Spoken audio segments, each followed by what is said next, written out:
Well, hello, Mrs. Mitchell. How are you? I am doing good. I hope everyone's doing well today. I'm doing well. Well, we're back. We've been gone for a couple of weeks, and one of the reasons is I was out on vacation out in Sedona. Mm-hmm. And the other... Why did you go to Sedona? I mean, we just went in end of January and early February. Well, I have a girlfriend, and we have been trying to plan a trip for 3 birthdays between the two of us. And so we just decided that Sedona would be a good place. We have some friends that allowed us to stay at their house. Shout out to Dave and Lori. Thank you, friends. And so we just went, and it was great. We were able to see and do a lot of things. Mm-hmm. So they went up to Page, Arizona first. So they went up through Las Vegas and went through Hurricane, Utah. And as soon as I found out she was going to Hurricane, Utah, I said, that's where Matt's Offroad Recovery is. You need to go see Matt. And sure enough, because this is So Linda, we did. She did. She stopped by Matt's Offroad Recovery, and unfortunately he wasn't there. But some other guy gave her a tour. Yes, they give tours, so apparently getting people to drop in just to check it out is very common. They're very used to giving tours. And they also have like a lot of different little things that you can have. You know, they have the stickers and flags and... she brought me back a flag. All kinds of things. And so I thought I'd bring something back for him since he wasn't able to make that trip. Mm-hmm. And so anyway, we went through there. So we left Utah. We kind of went in and out between the Utah and Arizona border. Ended up in Page, Arizona in the evening. And then the next day went to Antelope Valley, the Lower Canyon, which I have to tell you, my second time there, and every time you go, it looks different. Mm-hmm. But the one thing that's the same is the beauty and the magnificence, and just the feeling that you get being inside and just looking at everything and just wondering, like, okay, God, how did you think of this? And just knowing that He probably just like flicked a finger and it was all done. It's incredible. If you haven't done it, it needs to be a bucket list item. We're going to show some pictures of it, of Linda's trip. Yes, and there are some great restaurants. Page, Arizona has, easily over 50 different 5-star hotels out there. Horseshoe Bend is there as well, which we got to see. And we went down to the Grand Canyon Distillery and Brewery and had a really great meal out there. And so lots of great restaurants, nice little town, lots of tourists. Better to go if you can between January to March. Our opinion. Or yeah, that's our opinion if you don't want to have a lot of traffic. But make sure if you book that tour that it's after 10:30 in the morning, because you want to make sure that the sun is high enough to come through. Oh, the lighting so you get is right. Yeah, so you have the lighting just perfect for the most amazing pictures. Mm-hmm. And so the other reason we've been off for a little bit is I've been under the weather. So she was gone for a week, so that was that. And then when she got back, matter of fact, on the day she got back, I started feeling under the weather. And not like terribly sick, just kind of like blah. Sickish. So that's kind of carried on for a couple weeks. And I just didn't feel like doing much. But then he got a motorcycle and he felt better. Why don't you talk about that? Yeah, so I did get a new adventure motorcycle. Matter of fact, this last Saturday I spent the entire day riding up Shaver Lake area with a couple of guys and had an incredible time. Linda was really great to let me. She was very supportive. She's like, yeah, get it. And I'm like, really? You're okay with it? Oh, you know what? I want him to go out and have fun. I mean, this guy was basically raised on a motorcycle and a bike, so I'm not concerned because I know where his skill level is. The only thing that concerns me is like the drive from here to get off the city roads to get to the foothills, because we have so many distracted drivers. It's all the people on these things in their cars, not paying attention. So, oh wait, Linda. We just got another offer on one of our listings. Yay! Score. Well, and then that's the other reason that we've been off for a little bit longer, because we've got a lot of listings. Yes, so I think 7. God is so good. Yes. He's answered our prayers as He always does. You just can't doubt God.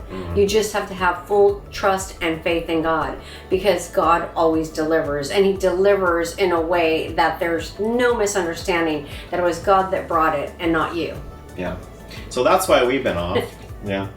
So yeah, I mean, it was great. I mean, I had my time with my girlfriend. You know, one of the nice things about going with my girlfriend is that, like, we can get into all the consignment shops, and I don't have somebody saying, I'm not going to do that. No, I just wait in the car and watch YouTube videos or whatever. Yes. Do something else, because I'm not the shopper. And you know what? And I got a really good buy out there at one of the shops.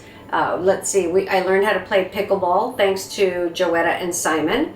We went out and played pickleball and hung out there at the little club, and did some swimming and hanging out by the pool. And then we did a lot of hiking. We did some off-roading, and I had an encounter with the cactus. And so up until 2 days ago... Oh, yes, you did. That's some... You got to tell a little bit about that. I mean, that's priceless. So the day before we came back, Margaret and I decided we were going to do a hike, but one that I have not done before. And so we decided to go do the Courthouse Rock hike. And so it's a 4-mile hike round trip, not too long. But you know, we're walking along, and I realized this is a little boring. We're just going between the Courthouse Rock and Bell Rock. Yeah, that's my Linda. And so I told Margaret, hey, let's climb up the rock, because you know, we can get up probably about halfway on these levels. Because nothing bad ever happened by going off trail, right? You know what? If you don't take a risk, you're never going to make history, right? So you made history. Yes. So anyway, we were climbing up. We were probably about 3 or 4 levels up. I think we were getting onto our 4th level, and I was on rocks that were kind of like stared up, and I put my hands up to go up, and the rock my foot was on slid, and I slid down 8 to 10 feet, and I started on my stomach, and when I was done sliding, I was on my back. And what stopped you? You know what? I prayed. Honestly. Well, I thought it was the cactus this time. No, it wasn't the cactus. I prayed. I literally, when I knew I was sliding down and I knew it could have been really bad, I just said, okay, Lord, you need to stop me. And I just kind of released my body and let my body go, and I stopped. And when I was done... Sanford and Son, where he'd always say, take me home. Or... Take me home. And anyway, when I was done, I was covered with... cactus, and there's like, I don't know how many varieties of cactus, but I think they were all on my shirt. And so I had to take off my shirt. Fortunately, I had a jacket, so I was able to put my jacket on. However, my pants were completely full of cactus thorns everywhere. I was not able to keep those on, and so you got to hike how far back? I hiked back 1.5 miles in my pink panties. Skivvies. So what's the moral to this story? To take an extra pair of pants. Stay on the trail. No, just take an extra pair of pants. And I'm still picking cactus splinters out of her backside here, and it's been several weeks, 2 or 3 weeks. It's been weeks, and I'm still finding them and picking them out. So anyways, that was okay. So what else did you want to talk? Well, so it's been a couple of weeks. Mm-hmm. So in that time, First Republic Bank failed. So that failed, I think it was 2 weeks ago, and that now marks the 2nd largest bank failure in all time. Mm-hmm. Interestingly enough, it's not just my opinion, but it's many people's opinion, and I think it's fact that these banks are failing because the Fed is raising the rates so fast. Yes. Matter of fact, at that point, they had 9 rate increases inside of a year. And they met, lo and behold, they were scheduled to meet for their May meeting only a couple days later, and they still went ahead and raised the rates another 25 basis points. So let me ask you, Todd, I'm just curious, I'm just throwing this out there. Do you think, and maybe if you guys have an opinion, please share. Do you think that if the feds were to basically get the rate and freeze it, let's say they froze it for 6 months, wherever it's at, 6%, 5.5%, whatever. Let's say they froze it for 6 months. Do you think that would help everything stabilize a little bit? I mean, keep in mind, I only have a pea brain, right? So I'm not Jerome Powell. I assume they're very smart people. How else did they get into these roles? But from a layman's perspective, just a lowly businessman, I don't see the wisdom in what they're doing. For me personally, I think, going to answer your question, I think if they would just leave the rates alone and let the market adjust to them, I think naturally over time it's going to achieve what they want. But because the rates are bouncing around so erratically, the market is trying to speculate what they're going to do, and there's all kinds of volatility in the market. And plus, every single time that the bank raises the rate, that means that federal bonds, pay more interest. And so people are pulling their money out of the bank in droves to buy things, investments that yield a higher return on investment. We need to bring consumer confidence back up, and we don't do that by raising the rates just whenever you decide you should do that. Mm-hmm. There's really no reason why they should be raising them. It's not causing any positive effect. Well, the problem with people taking their money out of the bank in droves is, number one, there's no longer a reserve requirement. Mm-hmm. Even though it was only 10%, thanks to COVID, they changed it to 0. But the other thing is, many of the banks did long-term investments in T-bills when the rates were really, really low, and so a lot of their money is tied up. Yep. Matter of fact, that's what caused Silicon Valley Bank to fail, because they had a huge liquidity crisis because of what was going on with Silvergate, and so they had to sell their 10-year treasury bonds at a loss. And as soon as the market got word that they had to sell those at a loss, because it's 10 years, so that's an investment that's tied up, so you're selling it on 60, maybe 70 cents on the dollar. So they took a huge loss with that, and it caused a run on their bank because people thought they were going to fail. Well, that's the kind of stuff that's happening right now, and many of the banks, they just don't have the liquidity if you go in there and try to withdraw $8,000, $9,000, many of your banks won't do it for you. They won't. They're going to say we have to order it, or they're going to ask you a lot of questions, or they're going to think that's a suspicious transaction. So here's your tip: don't withdraw more than $10,000 at a time. If you can. If you can. Yeah. I don't know that you physically I'll keep can. you posted on that, because I think I'm going to go do a withdrawal today. Yeah. And let's see how that goes, and we'll let you know next week. Mm-hmm. But anyway, spring is here. We're starting to see a little bit of a shift in the market with buyers and sellers, and so that's a great thing. What is that shift in your perspective? Like, what do you see with that? Well, I think it's more of like traditionally what we see in the spring. We start seeing more sellers want to list. We start seeing buyers come out, and that's where I kind of go back to, like, if they could just leave that rate alone for 6 months, we'd all be good. Yeah, the market is really a weird thing. So it's the supply is very, very low. Mm-hmm. So technically, it would still be considered a seller's market, right? Mm-hmm. Because supply is so low, there's not much to choose from. The difference is buyers are acting like it's a buyer's market. So they're very, very picky. For instance, we have a listing in Sanger that is a really nice home. Mm-hmm. A year ago, maybe a little bit longer. Well, no, it was still going crazy May of last year. So a year ago, we had listed that and had multiple offers on that in a couple of days. And as of this Thursday, it'll be 3 weeks on the market, and we've had 2 offers come in the last 24 hours. Yeah. But it requires patience. Right, and you have to prepare your sellers, and so they're aware of the fact that their property's not going to go really quick. Mm-hmm. Some of them are, and some of those houses that I do see go very quick, they're just like prime, great locations, and they have everything that people want. And those requirements are typically a 3-car garage, a pool.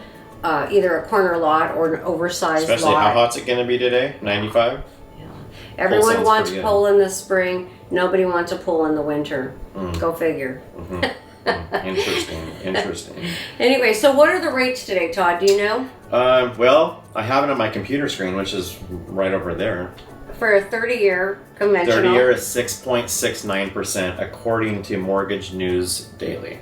And the FHA and VA are both at I can't really quite make... 6.34 for FHA. 6.34. Mm-hmm. Not too bad. Yeah. But I'm hopeful that those rates are going to be great for some of our buyers out there. And as such, you can always work with the sellers and ask for them to help you buy down that rate. You can work with your mortgage lender. I believe I did see one of the lenders out there was saying they had a loan with a 0% down that was not VA. And so I can't disclose that name, but you know who you are. Call us and she'll tell you, because I don't even know who she's talking about.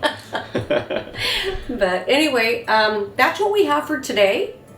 And we're glad that we're back on track. And so I'm glad that I'm feeling better, and I'm glad that I got a motorcycle. Yeah, I'm glad I'm back home, and I missed being... I got back on my mountain bike. Oh, yes, you Hallelujah. did. I am cycling again. Yay. I can say that I'm a cyclist. Yeah, I know. I'm glad to see you back 2 weeks going strong now. I need to add my road bike back into the mix and start getting my mileage back up and start getting rid of the little bit of the gut that's forming. Yeah, you know what? It's a lot of work to keep your exercise routine up. And, you know, sometimes we kind of get derailed by illness or whatever it may be. Yes. Laziness, in my case. Your support team moving away, whatever the case may be. We move. Yes, I mean, that's all part of it. But, you know, it's such an important part of staying healthy. It's such an important part of having a long life. And so... But it's more than just physical health. It's also mental health. It's so weird because you never want to go exercise, ever. Your mind is telling you, no, just stay in bed, don't get up. But when you do it, you feel good, and it provides so much mental health. Do you know what's really good for mental health? That doesn't cost anyone a thing, and you don't have to go anywhere. I know what's good for mental health. You're not going to give my Having answer. a supportive wife that allows you to get a motorcycle. What's really good for mental health, I'm going to share this tip with you. If you can smile at least 10 times a day and laugh at least 3 times a day, your mental health will take away any anxiety, any depression, and any negative thoughts that you have. The more you can do that, and you know, they say the smiles are contagious, which I know they are, but the more you can do that, the more that your brain increases all the endorphins and things inside of your head and your body. And it will bring you out of whatever slump you may be in. And so with that, I'm going to say, you guys go out there and smile, laugh at something, put on something stupid that is so dumb, it just makes you laugh. I like watching really stupid things. He not so much, because he thinks they're too stupid. Yeah. I'm an intellectual, what can I say? But that public service announcement has been brought to you by Linda Mitchell with the Mitchell Group. Anyway, thank you everyone so much. We're glad to be back, and we'll see you next week. Yes, we will. God willing. Take care. Bye. Thanks for joining us this week on the Coffee and Common Sense podcast with Todd and Linda. We hope you had a good time and look forward to seeing you all next week.